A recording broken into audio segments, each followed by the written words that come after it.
Hey, this is going to be a very quick video because I don't know how much storage space I have. Mercury retrograde season. We are definitely in. So it's the eclipse energy. It's the last day of the eclipse energy. And this morning when I did this spread, the first card that came out was darkness. So I said, okay, that's perfect because we are walking out of this darkness, this eclipse energy moment, and we're walking into the light, right? We're leaving something and we're entering something. We're going through definitely a big switch.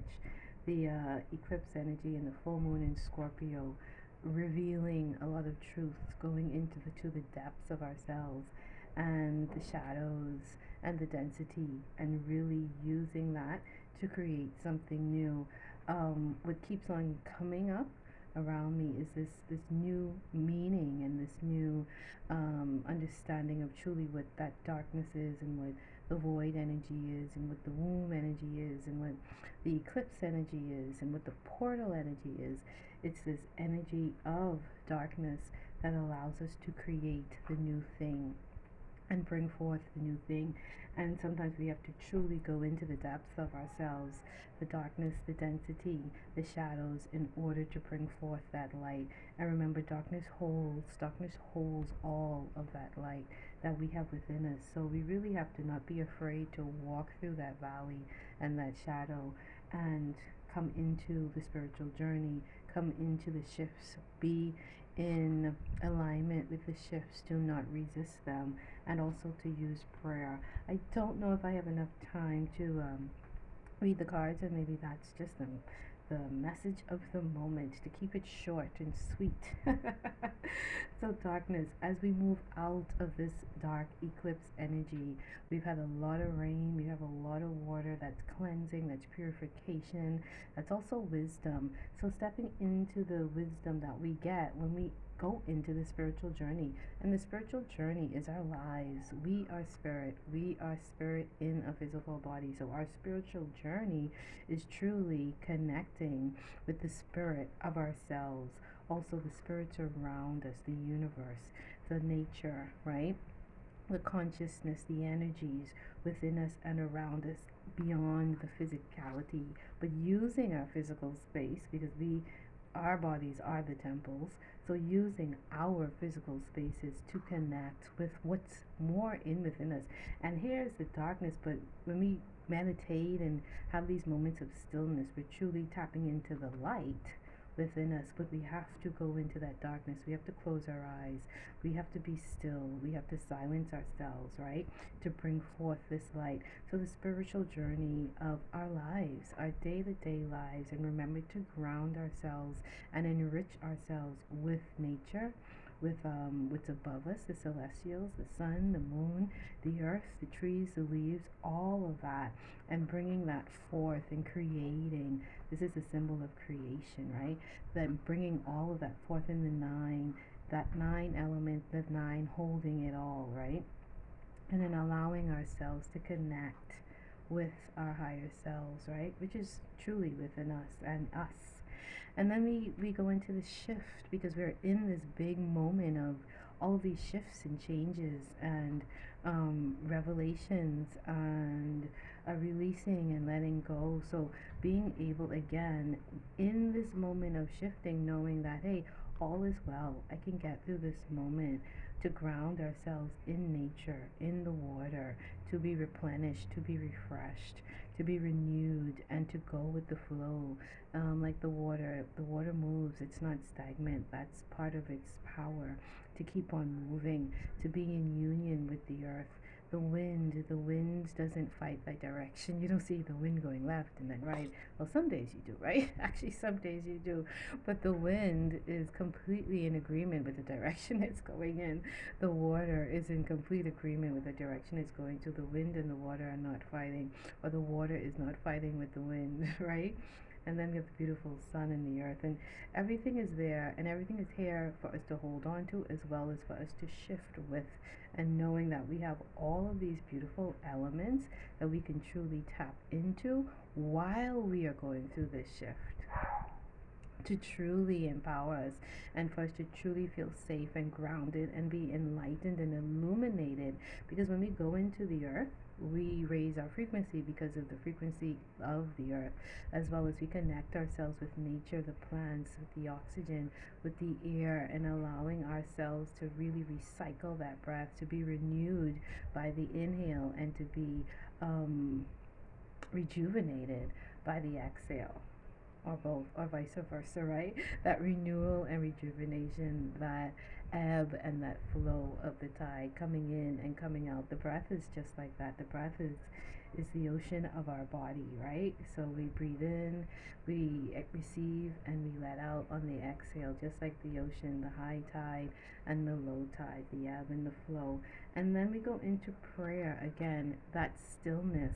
So really this is like, okay, how do we move forward from this darkness, from the darkness of this eclipse, and this weekend that we've had of uprooting and looking into the shadow and seeing maybe some things that we did not see before, the revelations, the truth. And how do we move forward with that? We tap into our spirit. We trust the changes that are coming in and that are happening right now. And we use prayer. Again, we connect ourselves with our higher self, with our spirituality, and we invoke, we reclaim our power, we speak it into existence. We give ourselves that moment of trust and stillness to receive the messages, to get the clarity, to tap into our third eye, to tap into our heart and get the message that our heart is telling us, not so much that our mind, but to get it from the purity of which we are and all that is around us. So I just wanted to leave this very encouraging message, because I know a lot of people are going through a lot of unexpected changes, shifts, health, life, work, marriage, family, relationships. You know, we're going through a lot of sudden changes, and not so much sudden because it seems to be stuff that either we've been working on and now it's here, or we've been neglecting and now it's revealed, or we've been hiding and now is the time to reveal it and tell the truth. So the light is what takes us through the darkness, moves us out of the darkness. But the darkness holds so much, and we can do so much within the darkness. The most important thing is to not be afraid of it. You know, if you look at this picture, she is looking it straight in the face, you know. She's looking at darkness, and the bird is right there. Sorry. The bird is right there. It's a raven or crow. I think a raven, right? So this beautiful bird is right there, guiding her through the darkness as well, in that yellow beak of illumination, right? Trusting it. The green is all around her, so she's nurtured in it. And also this blue, you know, the wisdom of the third eye, and also the clarity of the throat. So all of these symbols are in this. And here's another bird, right? So the birds always are able to take that higher perspective. In the dark moments, it's important for us to take the higher perspective, not to go low, but to actually, in these trigger moments, in the madness, in the scariness, in the revelations, in the truth telling, not to be afraid of it, and look for the illumination, which is the new idea, the solution. So don't hide from the darkness. Know that we are ready to face it, and we can walk through it with illumination and with a higher perspective. Trust the spiritual journey. Take that time to connect with what is within you, to look into your hearts and trust those messages, your intuition, and to create the new thing, and to, in that perspective, realize that, remember, this is again the nine. So we're at this moment where it's a compilation of everything, and we're moving out of the darkness, out of the past experiences, with the wisdom and knowledge of having those experiences. And we can trust these shifts, because this is what we prepared for.